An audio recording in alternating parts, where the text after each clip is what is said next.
Hi, everyone. This is Professor Widener coming to you with Chapter 4, Cardiovascular Function. The cardiovascular system is composed of the heart, blood vessels, lymphatic system, and the blood. The heart begins beating approximately 4 weeks after conception, and it doesn't stop until the very end of your life.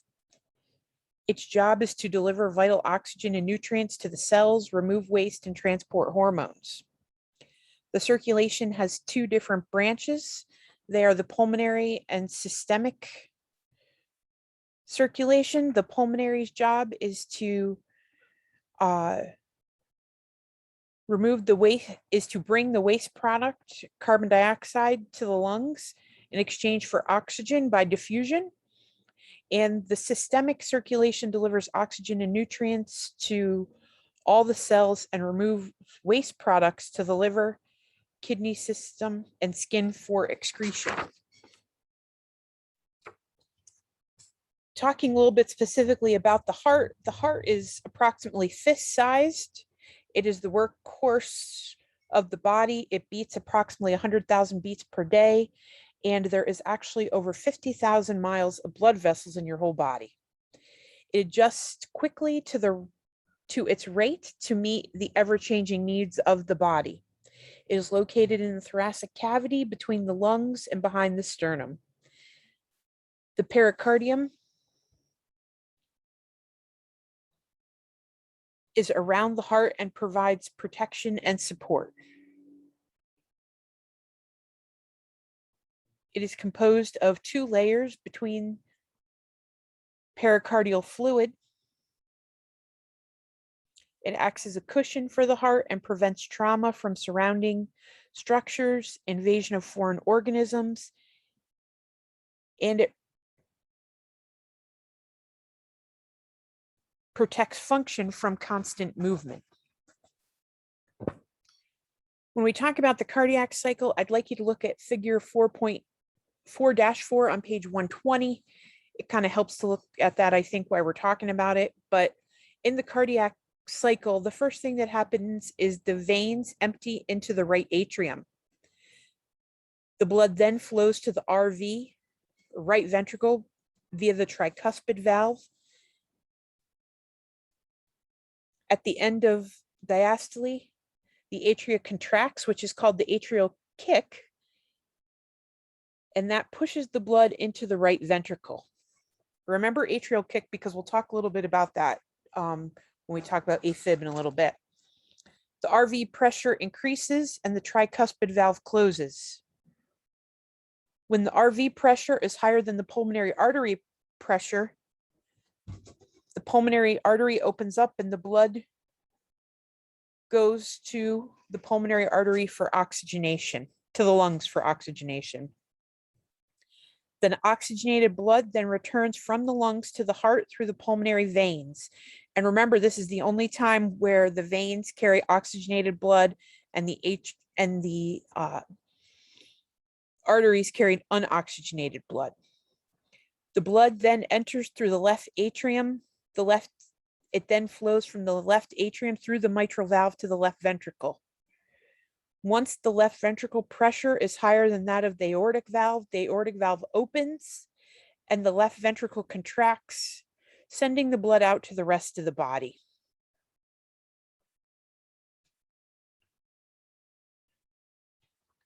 As far as the conduction of the heart, we have a pacemaker in our body that is called the sinoatrial node that is located on the right atrium, and its impulses travel through the left and right atrium, and its normal rate is 60 to 100.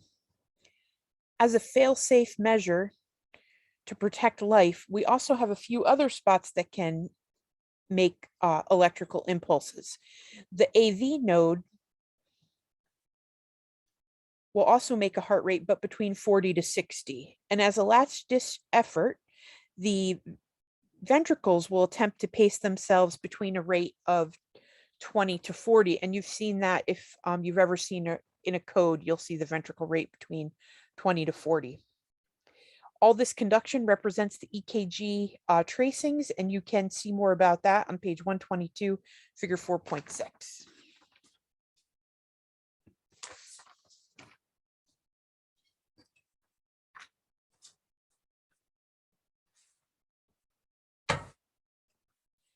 There are two types of blood vessels. There are arteries and veins. Remember, the arteries carry oxygenated blood, the veins carry unoxygenated blood, and there are three layers to the vessel walls.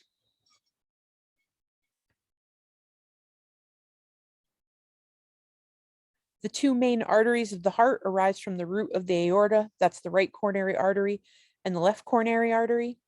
The right coronary artery supplies the right atrium and the right ventricle and posterior part of the heart, including the back of the interventricular septum. The left coronary artery actually divides into two. It becomes the anterior descending artery, which supplies the heart, the left and right ventricle, and the interventricular septum with blood. Off of the left coronary artery also comes the circumflex artery, which supplies the left atrium and the lateral left ventricle. Knowing where those blood vessels feed is important, again, when we're talking about knowing where myocardial infarctions happen or where there's potential blockages. Blood pressure. Blood pressure is simply defined as the pressure within the walls of the blood vessels created by blood flowing through it. And that blood flow is simply called the blood pressure. At this point, you all know how to take a blood pressure. Cardiac, we'll do this first. Influences on blood pressure include directly and indirectly regulating the systemic vascular resistance, regulating the contractility of the heart, and blood volume. There are baroreceptors in the body that note when there's a change in blood pressure needed, secondary to position or volume. The body responds by increasing heart rate, contracting blood vessels, or decreasing the heart rate and allowing and decreasing constriction of the blood vessels. This decreases as you age, so this becomes where you have slower response from your baroreceptors and you get postural hypotension.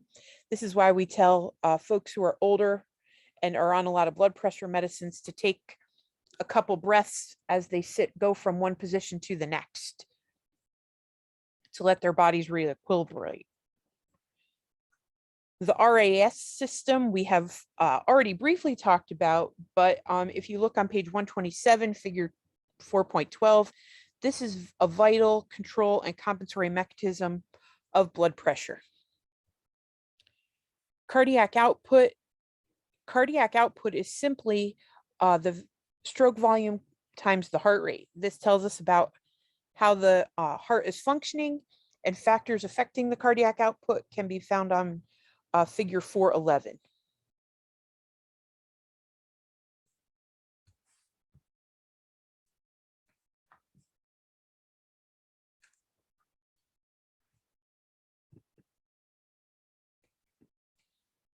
The job of the lymphatic system is to return excessive fluid to the circulatory system. This is part of this is from the immune response where excess fluid is created. If you think about a burn patient, they have extensive damage to the capillaries, and this causes capillary fluid to leak into the tissues.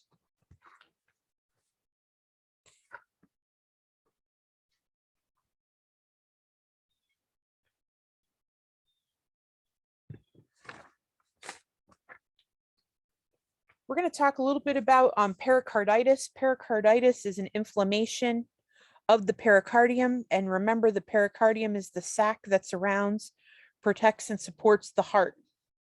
This is commonly triggered by viral infections, specifically respiratory infections. It can also be caused by bacterial infections, fungal infections, or parasitic infections. Non-infectious causes can be myocardial infarction, thoracic trauma, malignancy, lupus, rheumatoid arthritis, and scleroderma.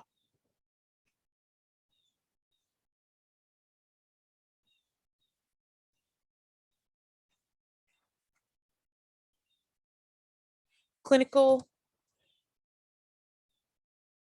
manifestations include dyspnea and chest pain that gets worse with a deep breath or lying down, On physical exam, you often hear a friction rub. And on EKG, you see diffuse ST elevations. And this means in all 12 leads, and there are no Q waves and no reciprocal changes. So the difference is if you have myocardial infarction, you might only see ST elevations in certain leads. But with this, there is diffuse ST elevation in all of them. The trick to this is to treat the underlying causes, usually with NSAIDs or oxygen. You will often see an effusion on chest x-ray, and should it get to the point where the fluid is compressive, it's called sudden cardiac tamponade. And if something happens at that point, that is where they would actually need a pericardial window to release some of the pressure.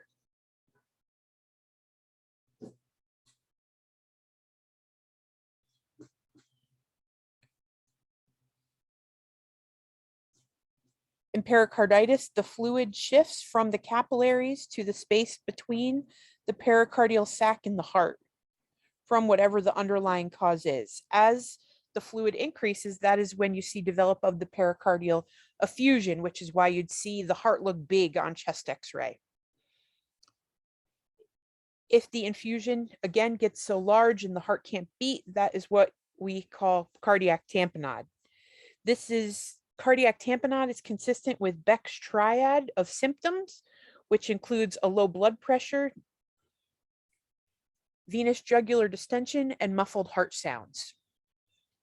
You've often if you've ever worked in the intensive care unit, you may have seen this also following heart surgery, where you've experienced a tamponade. It's not from pericarditis, but you experience tamponade.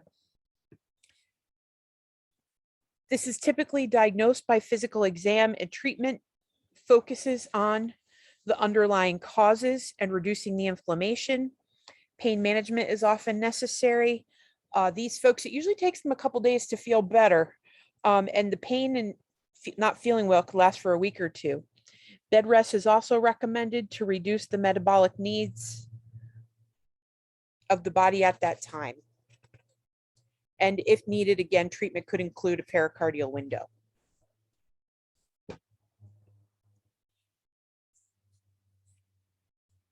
Infective endocarditis is when there is an infection either in the heart or on the valves of the heart. It is usually caused most commonly by Staphylococcal aureus. These patients will usually require hospitalization. The common causes of or things that make you at high risk for infective endocarditis are hospitalization, recent surgery, or IV drug abuse.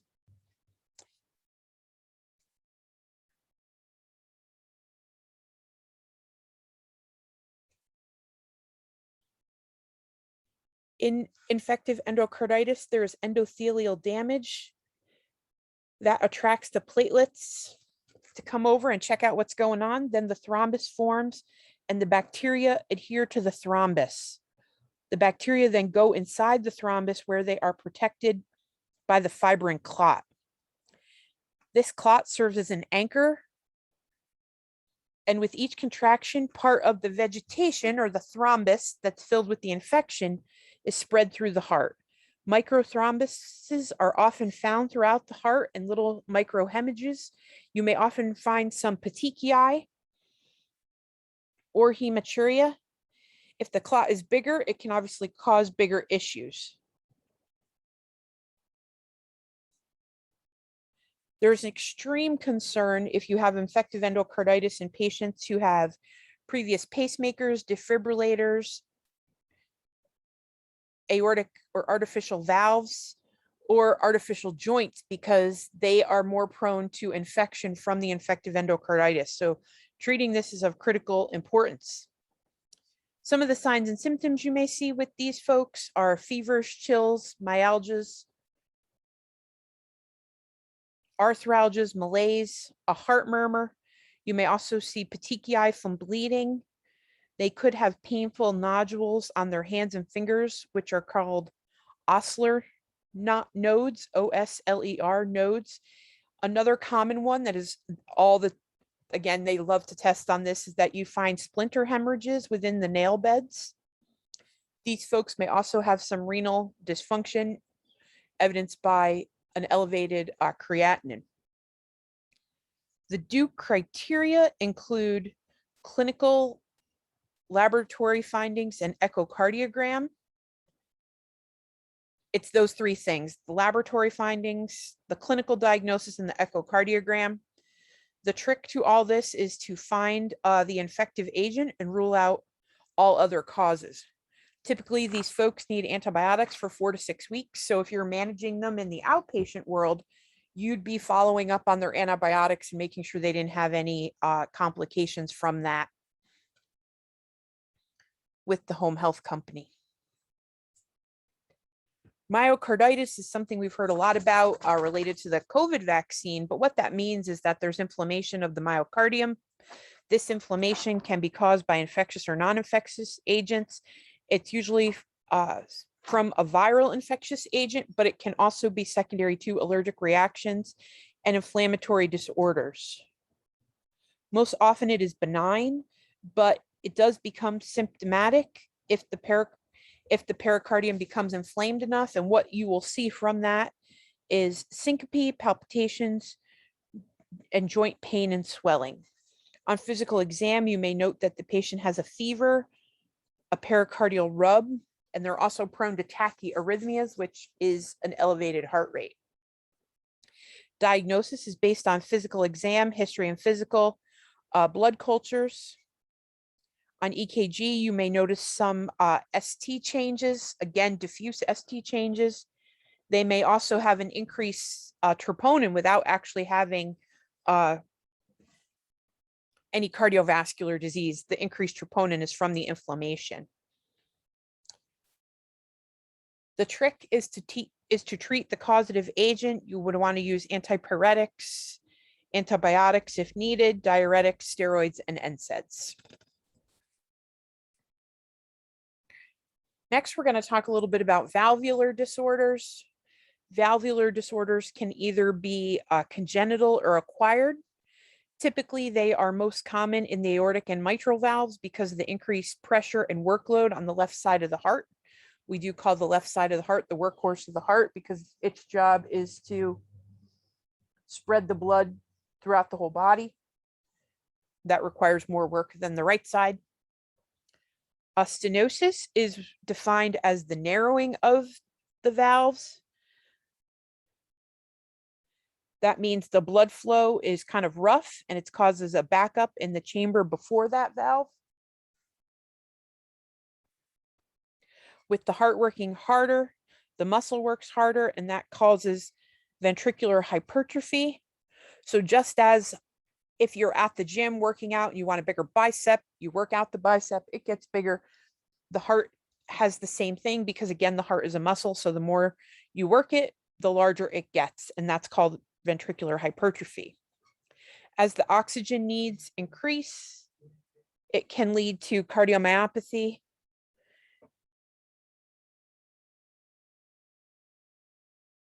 and increased heart rate. Regurgitation is when the valve does not fully close and the blood is continuously leaking. This is causes more blood flow needs, and the blood flow is decreased, but the heart needs more blood, so the workload of the heart is actually increased. This causes hypertrophy of the affected side of the heart.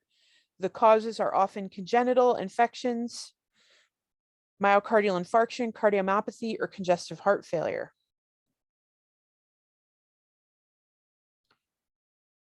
The clinical manifestations often involve whatever valve is involved, but specifically, one of the common ones that we see is aortic stenosis. So if you have someone who presents with syncope or angina or an elevated heart rate, that could be secondary to aortic stenosis.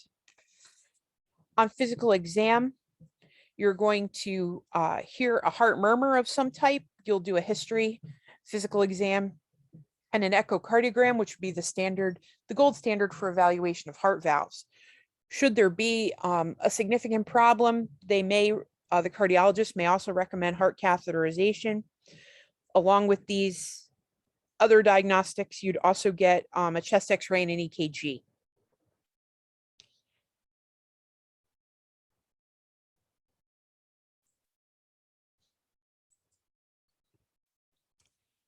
Management focuses on, again, whatever valve it is and managing the consequences of that disease. They often require medications with diuretics, antiarrhythmics, vasodilators, ACE inhibitors, beta blockers, and antithrombotic medications. As the goal of all these medications is to decrease the workload of the heart to prevent clots. If the valves become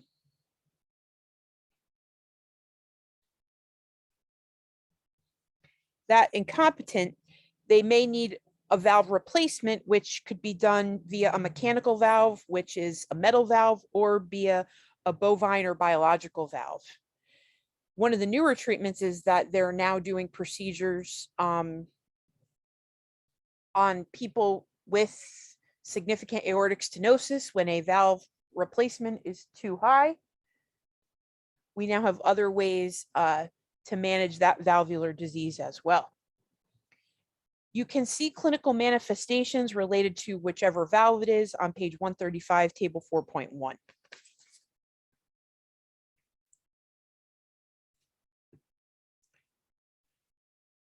Cardiomyopathy is a disease of the heart muscle. This leads us to structural and functional changes of the heart. There are three kinds. There is dilated, hypertrophic, and restrictive.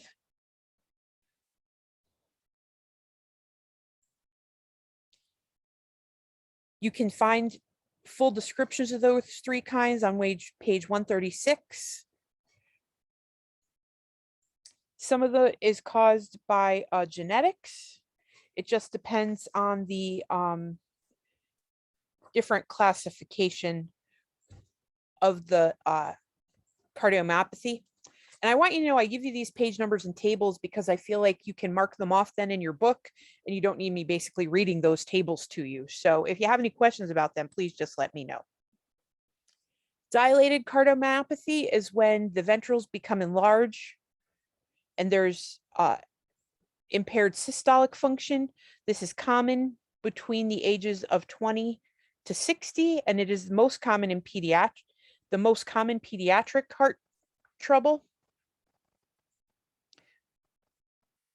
There are non-cardiac causes, which are genetic and systemic.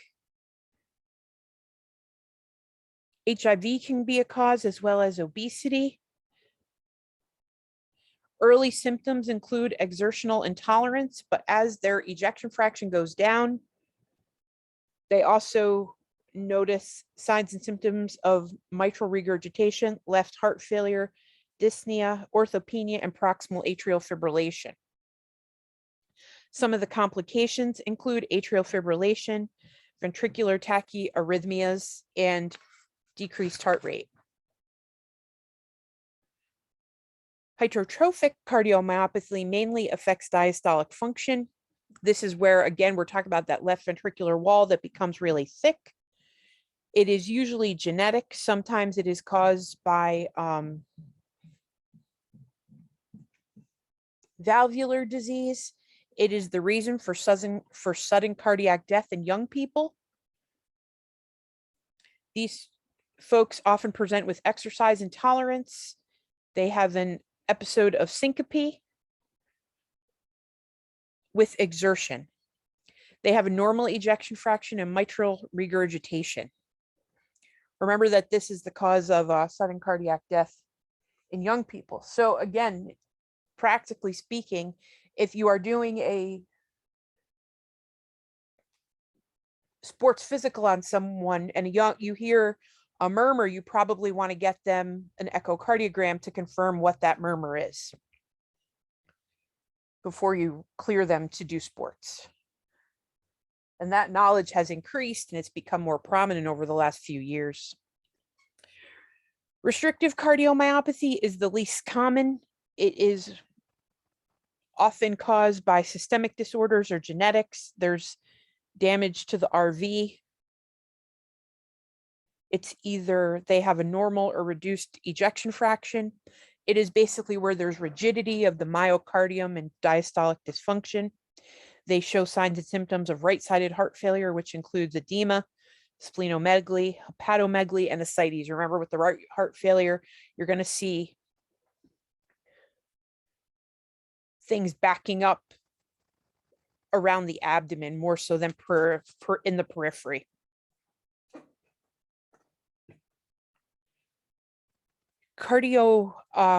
With cardiomyopathy, the symptoms are going to vary between the stage of dysfunction and the type of dysfunction that it is. They are generally asymptomatic for a long time. You want to be concerned when you're taking a history and physical about any people that report sudden cardiac death history in their family. You would want to check them out possibly with echocardiogram, catheterization, or nuclear stress test, depending on their age.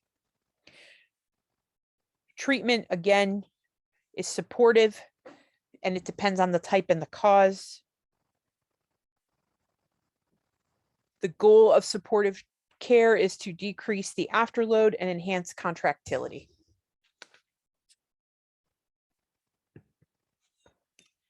Next, we're going to talk a little bit about the electrical alterations. So the heart has a pump, which are some of those things we've just talked about.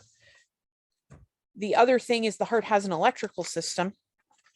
And the most common electrical issue is atrial fibrillation. But we're going to talk about them in general. These are problems with the conduction system, and generally they're evidenced with bradyarrhythmias or low heart rates, or tachyarrhythmias, which are heart rate. The clinical manifestations vary according to whatever dysrhythmia it is, but typically these patients will report palpitations, fluttering sensations, feeling skip beats, fatigue, confusion, syncope, or dyspnea. With these electrical alterations, then there is normal myocardium, and as it rhythmically contracts, which is depolarization, and relaxes, which is repolarization, there is synchronization between the atrium and the ventricles. This is what looks, again, on your EKG as normal sinus rhythm. Conduction originates in the sinus node. Sometimes that signal gets blocked for whatever reason. It gets slowed, whatever reason it is. And the most common electrical alteration in adults is atrial fibrillation, and in children, it's supraventricular tachycardia. The causes can be acid-base imbalances, hypoxia, congenital defects, connective tissue disorders, degenerative changes, drug toxicity, electrolyte imbalances, specifically potassium and calcium, stress, myocardial hypertrophy, ischemia, or infarction. Sometimes with the electrical arrhythmia, I mean, those are a lot of reasons, but most times we don't know what causes atrial fibrillation. Treatment includes controlling the rate. You may need a pacemaker, a cardioversion, or an ablation. It just depends on how significant it is. We recommend that people avoid their triggers, which specifically include caffeine or stress. Pharmacological management includes calcium channel blockers and antiarrhythmics.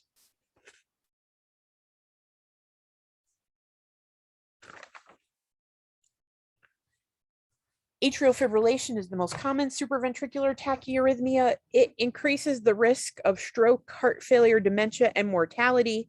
And remember when we talked about that atrial kick just a few minutes ago? So the easiest way to explain this is that when atrial fibrillation comes about, the atrium are fibrillating. They are not working in unison with the ventricles anymore.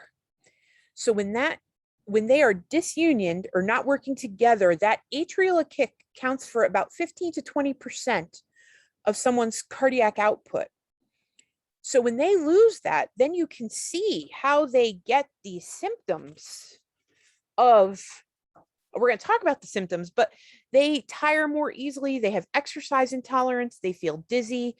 They have a syncopal episode. They have palpitations, but that is the body. The heart rate goes up from trying to react to the heart losing this 15% of its cardiac output.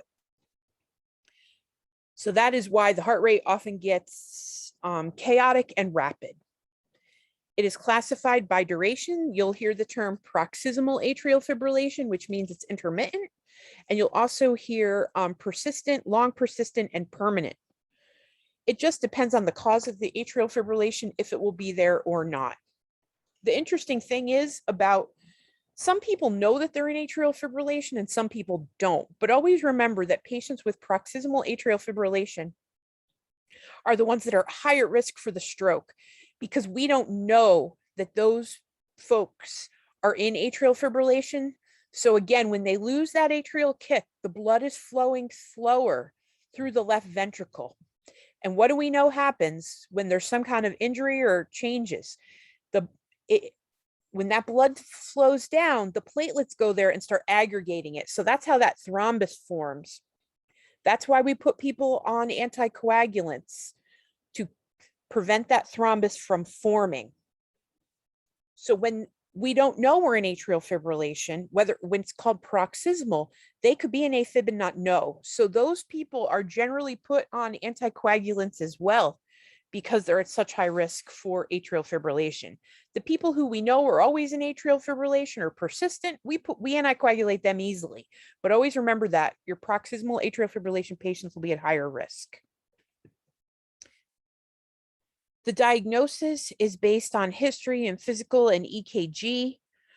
Typically, this can be associated with hypertension, coronary artery disease, atrial fibrillation, valvular disorders, hyperthyroidism, sleep apnea, obesity, alcohol, and drugs.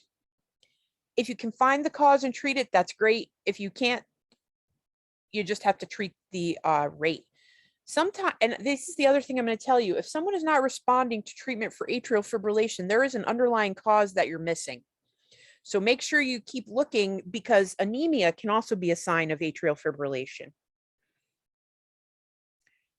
The treatment is going to include, the workup is going to include an echocardiogram and rate control with either calcium channel blockers, beta blockers, or digoxin. Remember, our priority these days is not converting someone from atrial fibrillation, but controlling their rate. People are at higher risk for strokes for the reason we just talked about, the loss of that atrial kick. There is a score called the CHADS2 VASC score, which is CHA2, capital DS2/VASC score. And if you see that in your book, you'll see what it means. But those are categories that determine your risk for a stroke. There are some people that, might be 50 years old. This is the only thing they have wrong with them, so they're okay on an aspirin. But there are some people that could be 50-year-olds that are women and have hypertension and have this, and then they need to be fully anticoagulated. So it's important to document that stroke, that risk for your patients. Heart failure is when there is a decreased cardiac output and inadequate perfusion. This is when there is a problem with ventricular filling or ejection. And based on whether you have a reduced EF or preserved EF, tells you what happens with the ventricle. This is often a structural or functional impairment. So when you have heart failure with a reduced EF, this is what we used to call systolic dysfunction. There is ventricular remodeling from a long-standing pressure, excessive pressure in the left ventricle. So there's a loss of contractility. You're diagnosed with heart failure with a reduced ejection fraction when your EF is below 40%.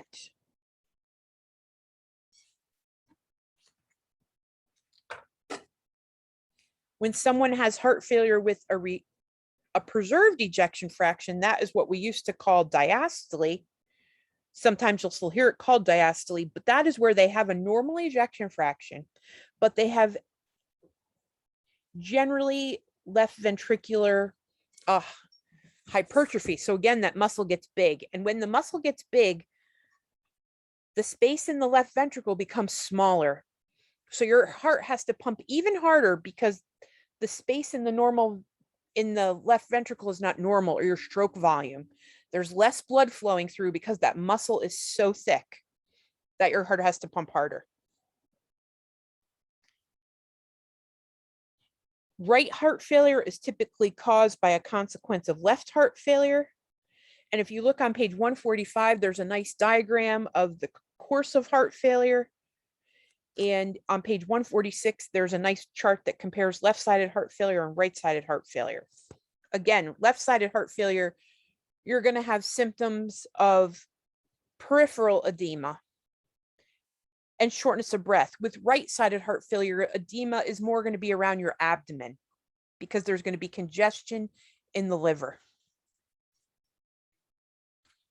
Heart failure is a result of hypertension, metabolic syndrome, diabetes, myocardial infarction, or atherosclerotic disease.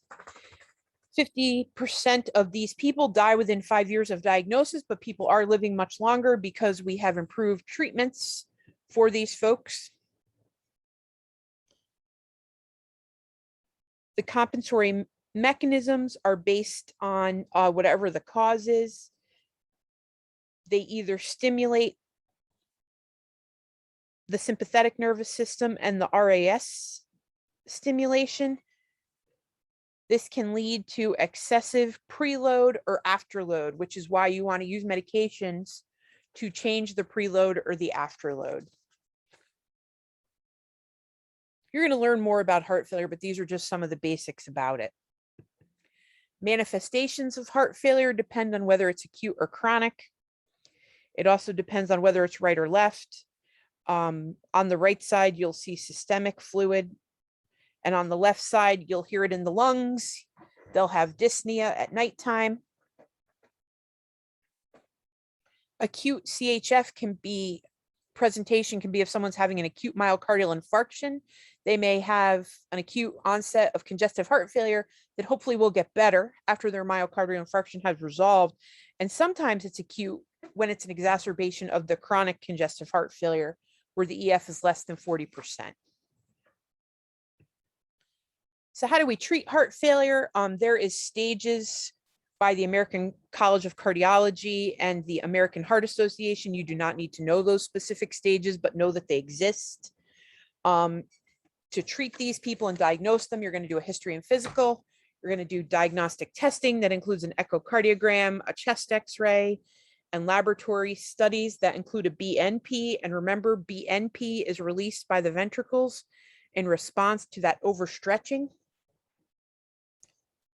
We're going to have these folks throughout the whole cardiovascular system. When I say lifestyle modifications, that's always going to include weight reduction, tobacco cessation, a low sodium diet, possibly a fluid restriction, and exercise. The pharmacological treatments are going to focus on beta blockers, ACE inhibitors or ARBs, diuretics, nitrates, and aldosterone. Sorry about my dog barking there. In heart failure patients, we want to avoid calcium channel blockers and NSAIDs because they can actually exacerbate heart failure. We've now gone to the point we've improved our medications, but we also have devices now that can be placed in patients, such as a biventricular pacemaker and left ventricular assist devices. And as heart failure becomes more common, I think in primary care, yes, these people will have their cardiologist, but they're still going to be coming to you for their primary care needs. So it's important that you know that these are out there for heart failure treatments.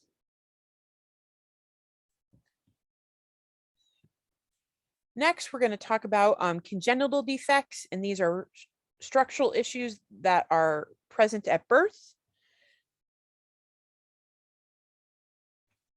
The most common types of birth defects are the septal defects, where there is a ventricular opening between the ventricle,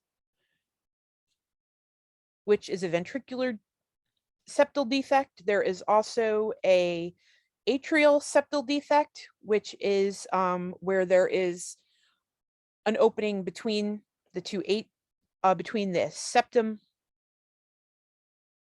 of the two atrium.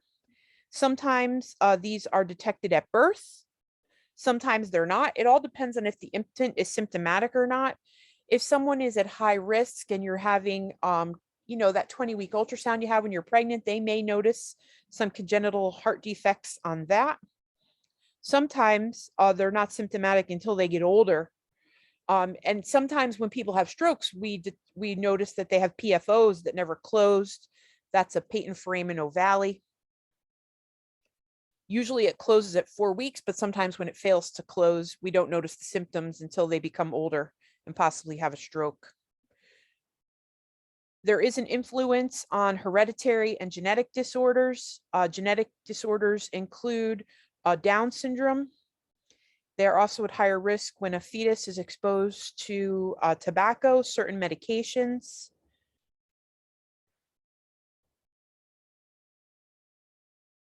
And the condition of the mother's health prior to getting pregnant.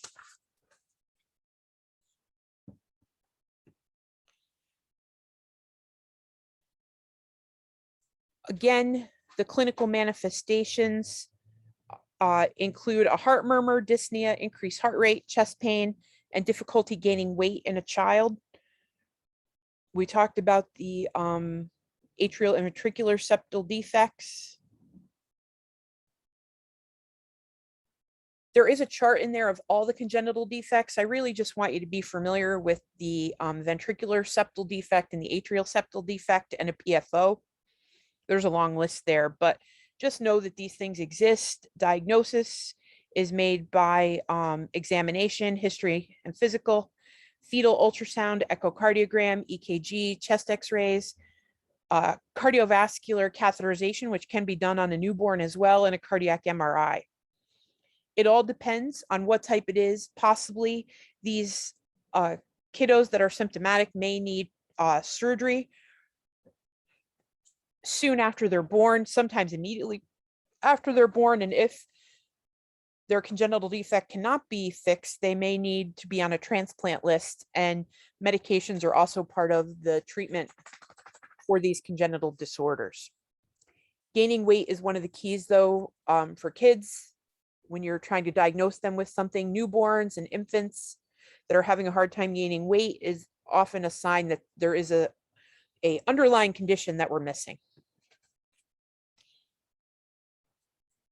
Aneurysms are when there is ballooning of the atrial walls due to thickening.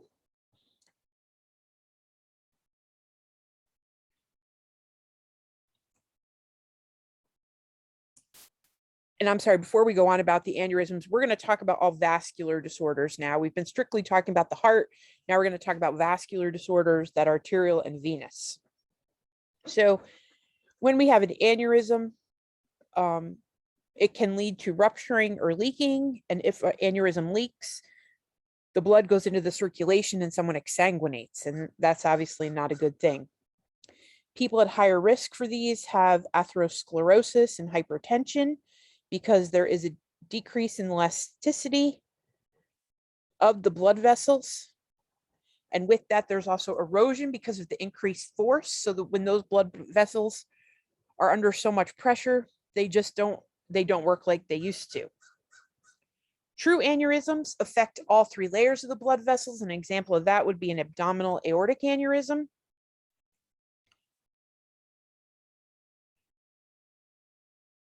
Other types of aneurysms include saccular, which is just on the side of one vessel, and fusion form are when it includes the entire circumference of the vessel, but not all the layers.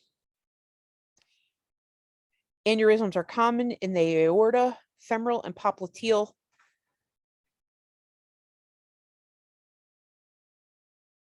Arteries, but really can happen in any artery, but those are the most common.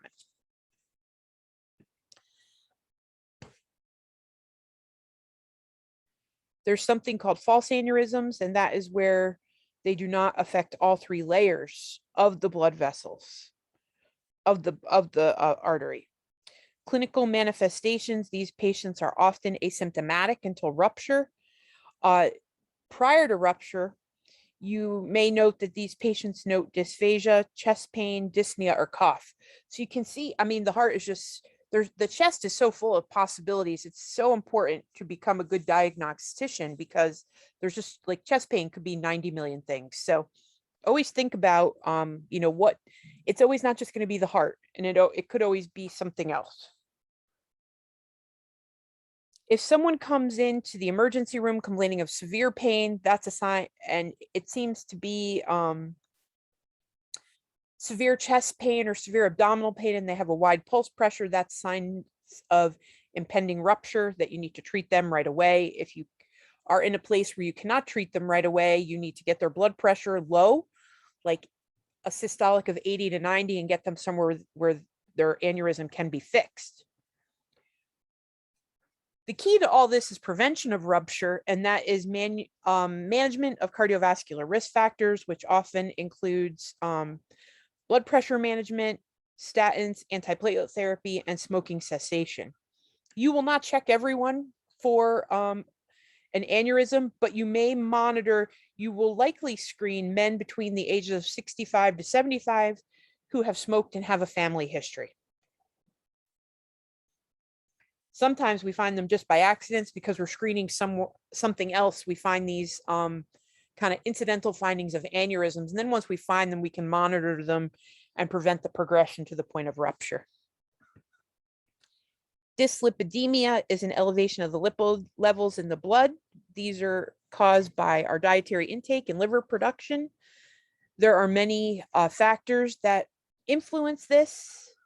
Primary dyslipidemia is when it is inherited, it's monogenic, and it's not related to external factors. These folks are often asymptomatic until it causes an issue. Just remember to monitor your high-risk patients. Again, if there's a family history, or you have patients who have multiple other cardiac disorders, it's important to monitor them as well. Diagnosis includes a comprehensive lipid panel that is fasting. The goal is to normalize the lipid levels and prevent complications. This can be done with pharmacological agents like statins or fish oil.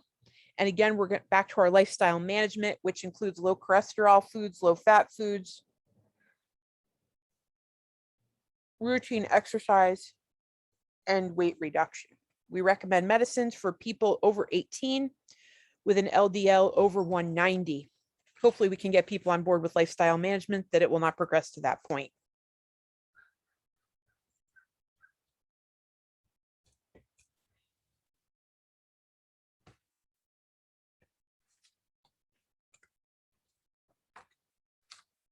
Because this is a long chapter, I am going to take a break. We will resume this recording in the next recording with atherosclerosis.